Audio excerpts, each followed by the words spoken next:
So you guys want to feel better about yourself today? Then check out 9gag. 9gag is a website that is really about one thing, and that's making people happier, making the world happier. They're a global cross-platform entertainment network with 150 million in audience around the world. They're ranked number one in entertainment and gaming on social media globally, and number one in cross-platform video creation in the United States. So guys, check them out. It's really awesome. They have all of these different categories, from cars to comedy to football, Fortnite, gaming, GIFs, everything that you can think of, whether you are a man, a woman, something in between.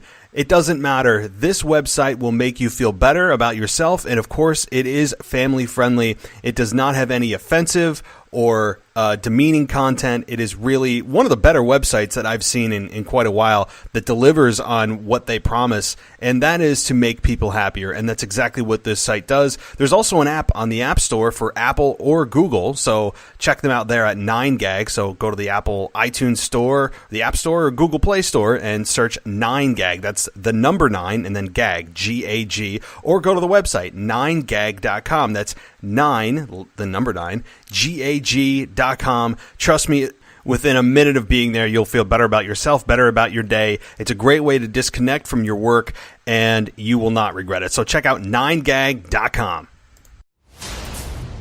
It's time for your weekly fix of wrestling nostalgia when we look at wrestling's past eras, from the Attitude Era to the Reality Era. I'd like to think that maybe this company will be better after Vince McMahon's dead, but the fact is, it's going to get taken over by his idiotic daughter and his doofus son-in-law and the rest of his stupid family. To today, here on the WWE Podcast.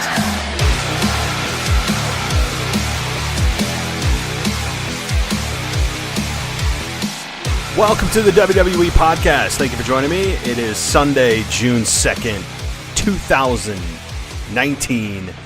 Welcome to the show. This is the nostalgia portion of the show.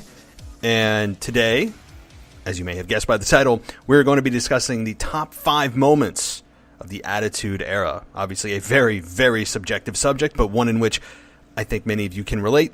It's viewed as by many as one of the greatest eras in professional wrestling history.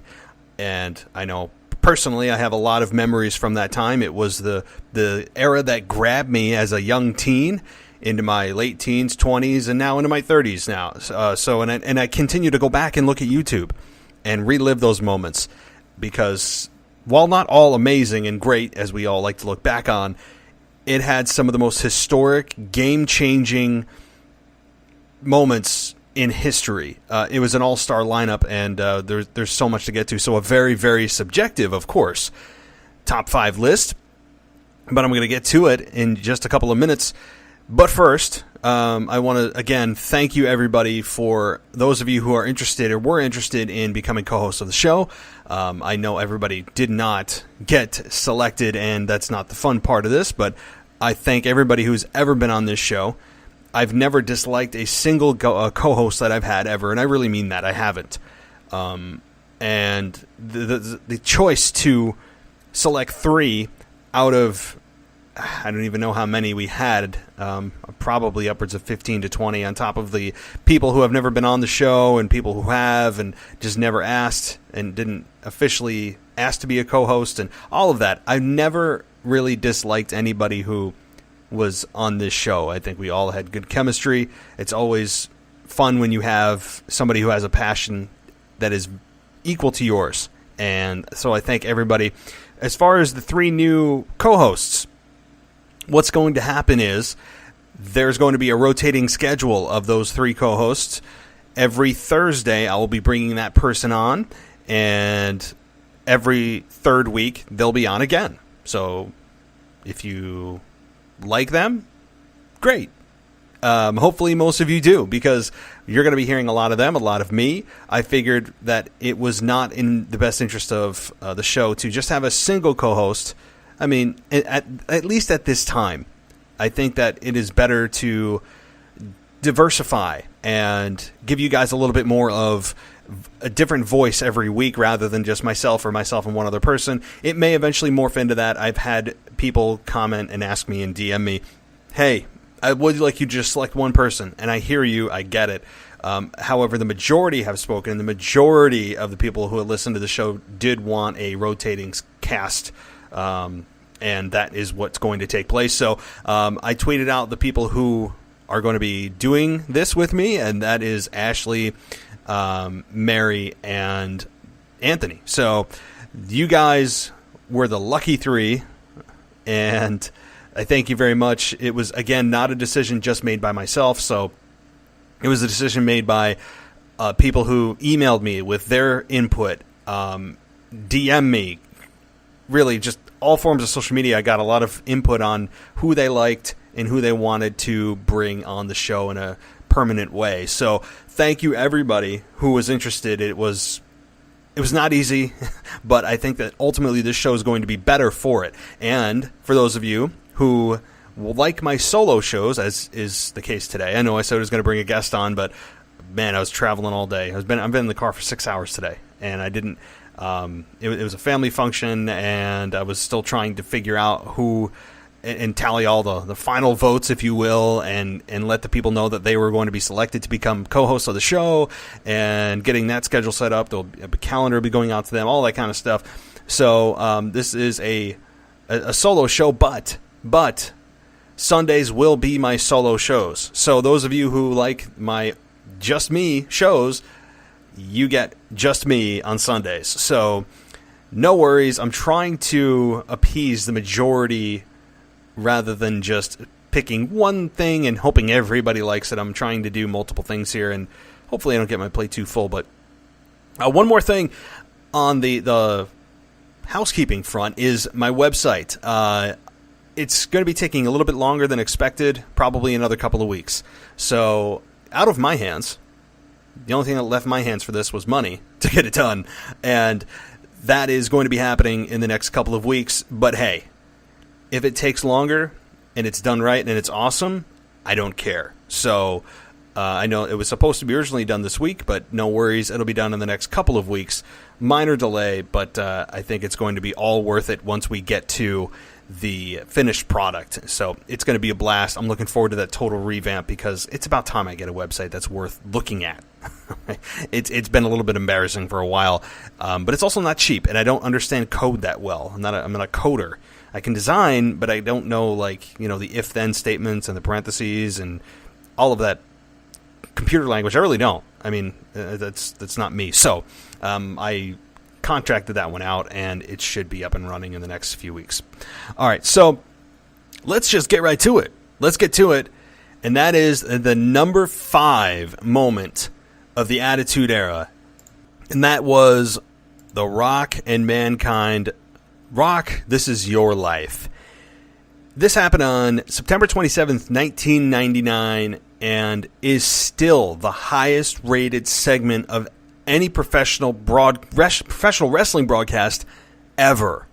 It was a absolute slam dunk. It was hilarious. It was super long, but awesome. It was so unique. It brought out something in The Rock that I don't think he had shown the audience at that time. Reluctantly, with Mankind, at least Mankind was kind of the younger brother that was tagging along. At least that was the way it was kind of portrayed on TV, that it was that younger brother, the younger annoying brother that was looking up to the older brother, and that older brother is just kind of originally a little bit resistant to bring him aboard, and then the younger brother slowly breaks him down, breaks the walls down, and tries to appease him with affection and with pulling at his heartstrings, and that's what Mankind attempted to do. The Rock's fans, you want to serve The Rock a great big piece of that poontang pie?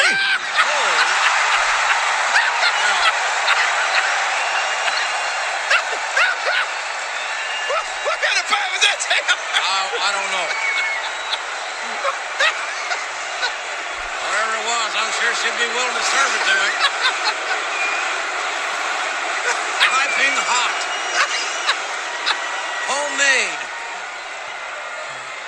It's no secret. The Rock, he loves pie, but The Rock just has one thing to say to you.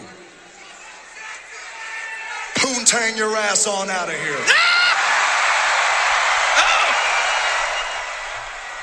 So that brought back some great memories as I replay some of that audio. Man, I remember watching that live, and again, this was one of those deals where you're watching it, and it's not the wrestling part of it. The one that the piece of the wrestling, professional wrestling of 2019 that I always miss is the wrestling. Well, when the entertainment part of professional wrestling is done right, it's done really well, and this is one of those moments that you can't recreate. They tried to recreate it with Mick Foley, This Is Your Life, and you can't ever recapture that magic from that night. And I think the segment went on like 30 minutes, and it was just so funny. Mankind and The Rock just had a chemistry that you can't create in a boardroom. You can't just put on paper. You can't wish it to happen. It just happens.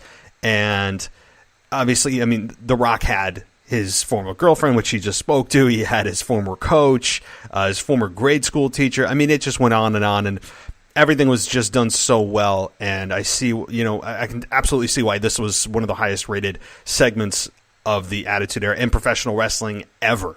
So great segment, and that's my number 5. Number 4 is a moment that I spent an entire segment talking about about a month or 2 months ago, probably, in my Wrestling Nostalgia segment, and that is Mankind winning his first WWF Championship against The Rock. And I'm not going to go crazy over this one because you guys can go listen to that show. Like I said, it's probably a couple months ago. What I will say about this is that was the single loudest pop I've ever heard in my entire life for Stone Cold when he returned. Again, he was away from WWF at the time for a number of weeks, and at that time, that felt like an eternity for the hottest superstar in wrestling to take a leave of absence. And nobody expected him to show up, and he interfered on behalf of Mankind, sticking it to Vince McMahon and his corporate cronies, if you will, and ended up hitting The Rock in the head with a chair. The loudest pop you've ever heard. If you haven't heard it, you got to go to YouTube. If I play it right now, it's not going to do it justice. But what it meant was not only was it an awesome moment, one that made me come out of my seat as a 13, 14-year-old boy, really at that point, but it also was the moment, the shifting, the moment that the entire Monday Night Wars shifted. It was a turning point. It was the crossroads. It was that threshold that made 600,000 viewers change from Monday Nitro to Monday Night Raw, because Monday Nitro ended up inadvertently sending their audience there by saying that Mankind's going to win the WWF Championship tonight. That'll put some butts in seats. I mean, we've heard this before. You guys know the story, but it is such a huge moment in the Attitude Era and in professional wrestling in general. And just, I mean, the entire industry was changed that night. And it was, again, that was, you talk about pops, you talk about big reactions. Look at that reaction and then compare it to any reaction that you have heard in the last 10 years in WWE. Try. I dare you. 15 years. Somebody give me a comparable reaction to that night when Stone Cold Steve Austin ended up aiding Mick Foley and defeating The Rock for his first WWF Championship. Absolutely amazing. So that's my number 4. We're going to take a quick break, and when I get back, it's my top 3 moments of the Attitude Era. Stay right here. So you guys want to feel better about yourself today? Then check out 9gag. 9gag is a website that is really about one thing, and that's making people happier, making the world happier. They're a global cross-platform entertainment network with 150 million in audience around the world. They're ranked number 1 in entertainment and gaming on social media globally, and number 1 in cross-platform video creation in the United States. So, guys, check them out. It's really awesome. They have all of these different categories, from cars to comedy to football, Fortnite, gaming, GIFs, everything that you can think of, whether you are a man, a woman, something in between. It doesn't matter. This website will make you feel better about yourself, and of course, it is family friendly. It does not have any offensive or demeaning content. It is really one of the better websites that I've seen in quite a while that delivers on what they promise, and that is to make people happier, and that's exactly what this site does. There's also an app on the App Store for Apple or Google, so check them out there at 9gag. So go to the Apple iTunes Store, the App Store, or Google Play Store and search 9gag. That's the number 9 and then gag, G-A-G, or go to the website, 9gag.com. That's 9, the number 9, G-A-G.com. Trust me, within a minute of being there, you'll feel better about yourself, better about your day. It's a great way to disconnect from your work, and you will not regret it. So check out 9gag.com. All right, number 3 is the beer truck. And shamefully, this happened in my hometown. This happened it was then billed as, I believe it was the Pepsi Arena. Before then, it was the Knickerbocker Arena. Now it is the Times Union Center. But at the time, I think it was the Pepsi Arena. And I made every event in WWE when it came around. We were there. My wrestling friends were there. When I say wrestling friends, it's because not all of my friends were wrestling fans. Some of them did not understand, did not get it. But my wrestling friends and I would go to everything. And this is one that I shamefully missed live. I was there for HBK super kicking Vince McMahon when he came back as the Raw commissioner, after he was fired by Vince McMahon as the Raw commissioner. I was there when Hulk Hogan returned as Stephanie McMahon's bombshell on SmackDown, when Hulk Hogan returned and we gave him that 20-minute ovation. I was there when Stone Cold returned to face Rikishi in No Mercy of 2000 in October. And while I didn't see a Stone Cold Stunner that night, which was very depressing, it was a hell of a beatdown on Rikishi, who was the assailant in Stone Cold being run over, a.k.a. the storyline for when they needed Austin to leave to go get neck surgery.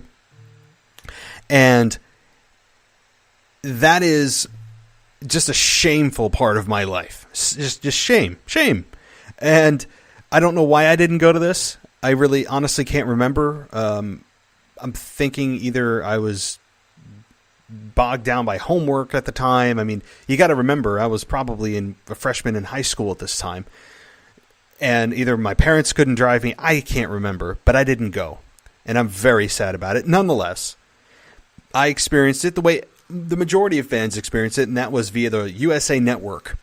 And a little bit of backstory to this, if this you guys don't know, but for those of you who do or don't, rather, this was leading up to WrestleMania 15.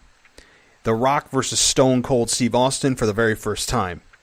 And Austin had never brought in a beer truck. He brought in Zamboni, he's brought in his own pickup truck, but never a beer truck. And they try to recreate this moment several times, just as they did with the Mick Foley or Mankind, This Is Your Life. They always try to recreate things which never ever works. But they tried. There's nothing like the original. And so Stone Cold has brought in a lot of vehicles to the arena, but brings in a Coors Light truck and sprays down the corporation. And it was beautiful to see. It was hilarious because Vince McMahon is in the middle of the ring swimming like he's in the deep end of a pool with no swimmies. It was just so well done. The audience ate it up. It was just an iconic moment. There's no other way to put it. It had never been done before. And I also remember later that night, it was the very first time that Stone Cold went one-on-one with Paul White, as he was then known, not yet the Big Show, and ended up having to hit the Big Show, 3 times in the head with a chair before delivering a stunner, and he gets the 3 count. And that was a match that I also remember, and I was very sad that I was not there to see. Man, what the hell was I thinking? But it was an amazing moment on Monday Night Raw, and I remember, the people that were in attendance, some of my friends were saying that, they all got sprayed by beer. Could you imagine that now? Imagine that moment in 2019. Think about that. You have kids sitting in the front row who are with their parents in this ultra-sensitive snowflake society that we're in 2019. And you have somebody come out with beer, spray his opponent in the ring, but also you have the audience who are collateral damage getting sprayed by beer as well. Can you imagine the uproar? Oh my God, my 5-year-old got sprayed in the face with beer. Just imagine this, all of the complaints, how inappropriate that is, presenting alcohol as a weapon. Oh my God, just imagine that. It's such a telling tale, a sign of the times that we're in. And it's not that long ago. While 1999, 98 seems like an eternity ago, it's 21 years. 21 years. That may sound like a long time, but this feels like it was just a couple of years ago. I mean, really. And how different society is, how different the WWE is. So some of these moments would never exist today. But before we move on, I want to give everybody a little bit of a taste, a reminder of that moment so we can all kind of relive it together. You drive it right back to Jabroni Drive, and you check your candy. Wait a minute! Stone Cold! Big Stone Cold with a beer bag! Beer bag on the corporation! Stone Cold! Get the corporation a beer bag! You gotta be kidding me! Anytime for Austin!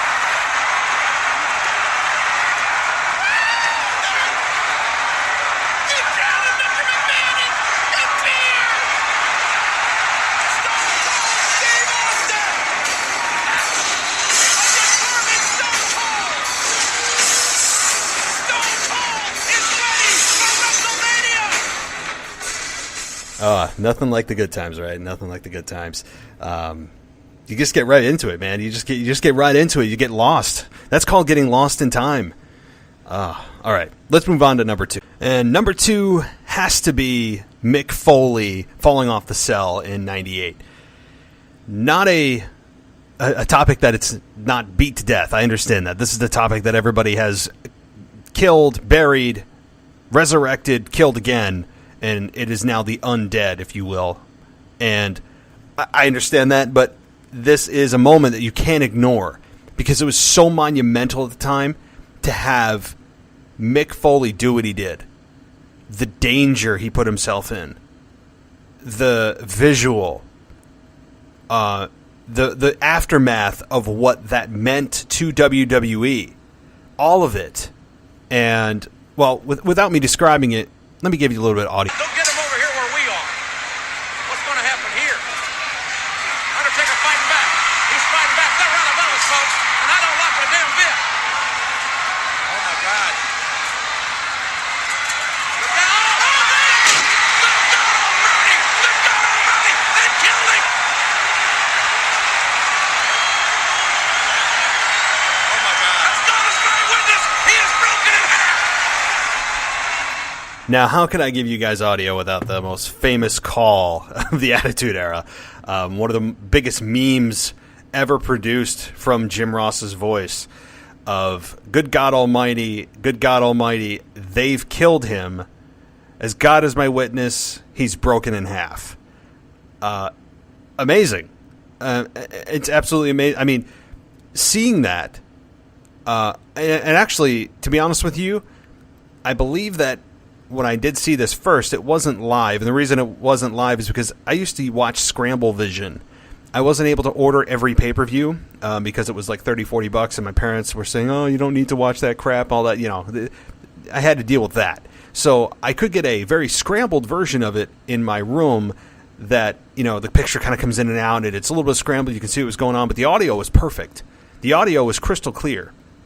And I got the audio of Jim Ross's call, and it was just, you could hear the concern in his voice, the genuine concern in his voice for what we were seeing and what they were seeing and hearing, and the crowd, you hear them scream before he hits. And obviously that wasn't the end of it. He goes through the top of the cell. The chair hits him in the tooth, knocks his tooth through his nose, then the thumbtacks, all of it. I mean, the impacts of this, it went beyond what WWE had ever done before. Yes, there was ECW, of course. But ECW was generally viewed as just kind of violence for violence sake, right? Obviously, there's more to it than that for those of us that watched it and understood the product as an alternative to WCW and WWE.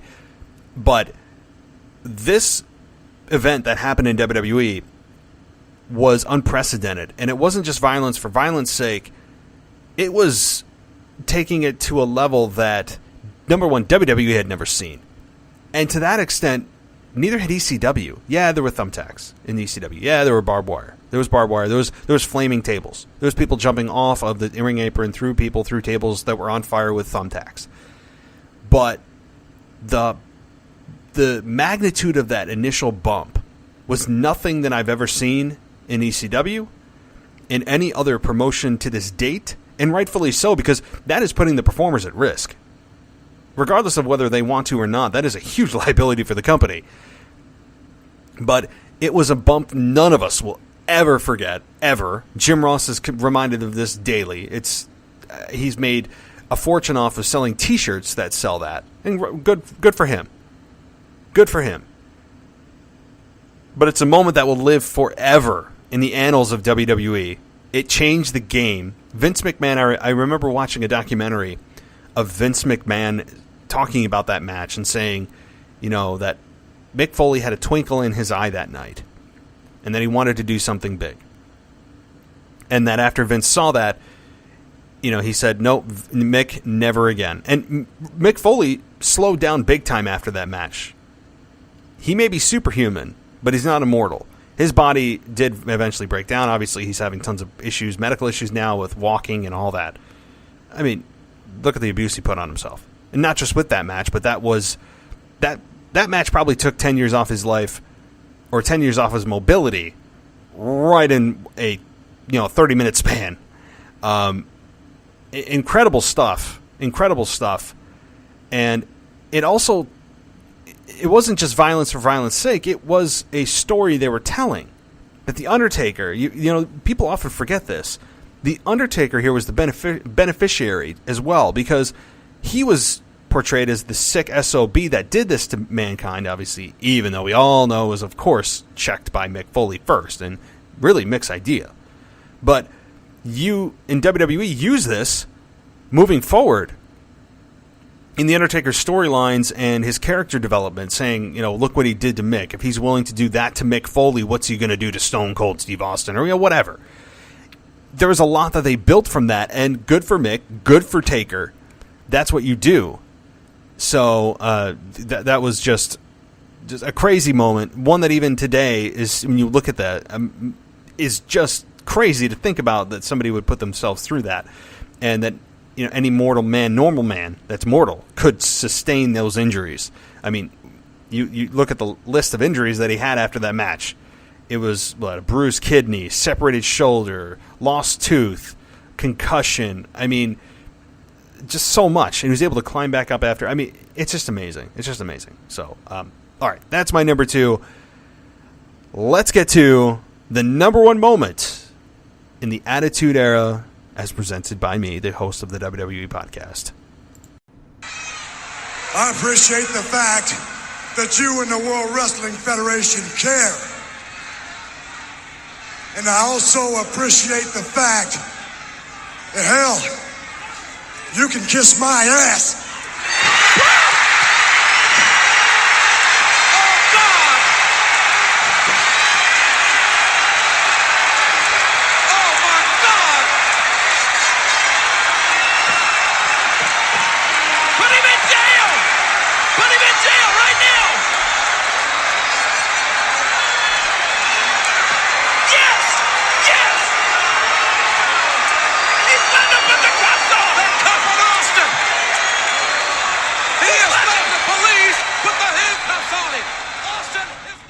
So Vince McMahon being stunned for the first time in Madison Square Garden by Stone Cold Steve Austin in 1997, that is my number one pick for the Raw moment that produced the Attitude Era's top moment for me.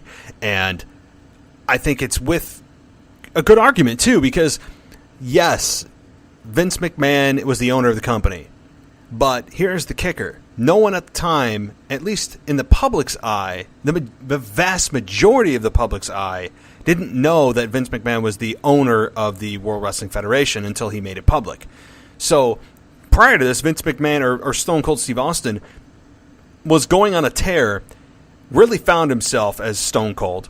Obviously, he had King of the Ring the year earlier, and Austin 316 was born, all of that. So the foundation was laid. And he had been through the King. He stunned Jerry the King Lawler. He stunned Jim Ross. He stunned, I believe, Michael Hayes. He stunned Sergeant Slaughter. He was just anti-authority to the max. And he had yet to stun the owner, the top dog in the World Wrestling Federation, in Vince McMahon. And he finally got Vince, and the crowd went crazy. It was shocking. This I did see live. And this was just when I first started to get into it, the first year in which I was watching WWF wrestling. And I was still kind of on the edge of, well, I heard this is scripted, but is it? I mean, the way Vince is acting, it looks like he broke his neck. I mean, and looking back, the interviews that Stone Cold brought to the table afterwards was saying that, Vince McMahon never took the stunner twice the same way. And the first time he gave it to him, he said he looked like a fish out of water. And he kind of does. Looking back, it's funny now because Vince McMahon is laying there with his eyes open. He's shaking like his neck just got broken. And he does. He looks like a fish out of water. And Vince McMahon is the most uncoordinated guy you'll ever meet physically. At least from an in-ring perspective, he can't save his life to be coordinated. I mean, it just doesn't work for Vince McMahon. So their feud, this was the kickoff. This was the spark that led to a 3-year-long feud almost, where it culminated at the I think it was King of the Ring when Fully Loaded. I'm sorry. Fully Loaded in a first blood match with The Undertaker, and the stipulation was if Stone Cold wins, Vince McMahon is gone. If Vince wins, Stone Cold never again competes for the WWF Championship. Obviously, Stone Cold wins, Vince goes, and you get a Stone Cold victory at the end of the whole program. Obviously, there were many, many, many, many more stunners that followed that. However, that was the official close of that program. One of the biggest, if not the biggest, money-drawing program of all time. And think about that. As much as we bash Vince McMahon in 2019 for his terrible, terrible creative decisions and all of that, and he is a creative genius, or was a creative genius in the late 90s, early 2000s, up to the mid-2000s. And has he lost touch? I think he has. I don't think there's any question about that. That's not bashing. That's just fact. But during that time, think about this. Vince McMahon was not even a trained competitor, and he was able to stay with Stone Cold Steve Austin, be that anti-authority figure, or work with that anti-authority figure to be the perfect foil for Stone Cold Steve Austin, and it worked like peanut butter and jelly. It was one of those rivalries that, again, is magic. They were perfect together, just as The Rock and Austin were perfect together. And it was just a moment that sparked the entire program. And I'll never forget it. Was that the best stunner Vince ever took? No. Was that the most memorable? Maybe, because it was the first. It's like having your first kiss. Even if you don't like it, you never forget it. And I'd like to forget mine. I don't know about you. Anybody else raise their hand out there? Forget their first kiss? Mine was actually, here's way off topic, because I know you guys care, is my first kiss was actually a truth or dare. How about that? It was a truth or dare at my cousin's house at some family party for a girl I didn't even like. And it was on a truth or dare, and it was just like, it wasn't even, there's no tongue on it. It was just a peck. And I was just, I was 13, I probably 12, 13, I don't even know. And I was like, oh my God, I had my first kiss. And I was all in like, La La Land. It was ridiculous. I mean, you look back at this stuff, man. It's just crazy nonsense.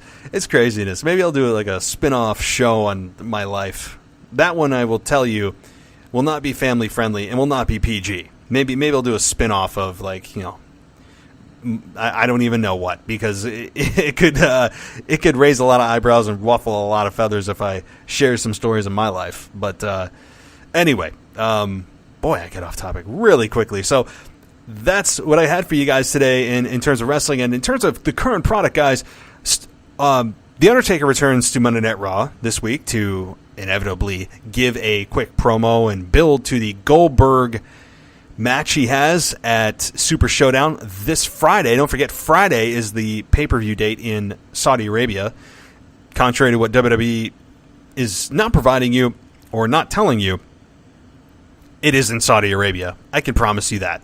So Undertaker is going to be returning to Monday Night Raw. Consequently, or conversely, I should say. I can't get my words right tonight. I am so tired today. So I apologize, guys. But Goldberg will be on the next broadcast of SmackDown Live. So I would assume that both guys will probably show up to the other show, or maybe they'll just cut two promos separately, because there is no need for physicality in this program right now. They should just cut good promos, have the production team put together some kind of video package, and call it a day. I don't think this match needs a ton of hype. It doesn't warrant a ton of hype, because to be perfectly clear, this is a match that is just way, way past when it should have happened, but it's happening. You know what? I'm not going to complain, because it's happening. We could have gotten nothing, okay? We could have gotten nothing. And Roman Reigns will be on Raw for the 6-man tag team match. He's enforcing, I guess he's enforcing the wild card rule. He's utilizing the wild card rule, which he's been hogging the last, 4 weeks? So how does this wild card rule work? How does it work? Did they just first come, first serve? Well, first one in the arena? Is it musical chairs? Do they have to send a text to their general manager? What? I don't know. Stephanie McMahon is also threatening legal action, or action, I should just say, maybe not legal, but some kind of action against Brock Lesnar for disrespecting the briefcase on Monday Night Raw.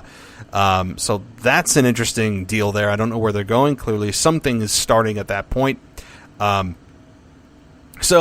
And obviously, guys, if you have not listened to the Jon Moxley interview on Talk is Jericho and other podcasts that I won't mention, because there's another one floating out there that it's just not smart to give free advertising. So if you want another Jon Moxley interview, there's one more than the Talk is Jericho one. Do a quick search. You could probably find it. It's one of the top podcasts out there. So check that out. It's definitely worth a listen, as he gets into a ton of other stuff, including the disaster that was the Austin podcast when Dean Ambrose appeared on the Stone Cold podcast. That was a mess. On top of the fact that he and Brock Lesnar did not have the best match at WrestleMania a few years ago. He gets into that and what caused that. So lots of cool stuff there. So you guys probably know what show I'm talking about. No problem. I love that show too. I'll just say that show, right? Because free advertising is not smart. All right. Well, guys, thanks again for listening. I'll be back this Thursday with one of our official co-hosts of the WWE podcast, so that's going to be cool to get that going and running. And again, check out my website, WWEpodcast.com. You can, but it's outdated. Again, that is coming down the line very, very soon for a complete refresh, so keep your eye out for that. Until then, guys, thanks again. Follow me on Twitter at the WWE Podcast, and keep your DMs and tweets coming to me. I appreciate it. I'll talk to you next time. So you guys want to feel better about yourself today? Then check out 9gag. 9gag is a website that is really about one thing, and that's making people happier, making the world happier. They're a global cross-platform entertainment network with 150 million in audience around the world. They're ranked number 1 in entertainment and gaming on social media globally, and number 1 in cross-platform video creation in the United States. So, guys, check them out. It's really awesome. They have all of these different categories, from cars to comedy to football, Fortnite, gaming, GIFs, everything that you can think of, whether you are a man, a woman, something in between. It doesn't matter. This website will make you feel better about yourself, and of course, it is family friendly. It does not have any offensive or demeaning content. It is really one of the better websites that I've seen in quite a while that delivers on what they promise, and that is to make people happier, and that's exactly what this site does. There's also an app on the App Store for Apple or Google, so check them out there at 9gag. So go to the Apple iTunes Store, the App Store, or Google Play Store and search 9gag. That's the number 9 and then gag, G-A-G, or go to the website 9gag.com. That's 9, the number 9, G-A-G.com. Trust me, within a minute of being there, you'll feel better about yourself, better about your day. It's a great way to disconnect from your work, and you will not regret it. So check out 9gag.com.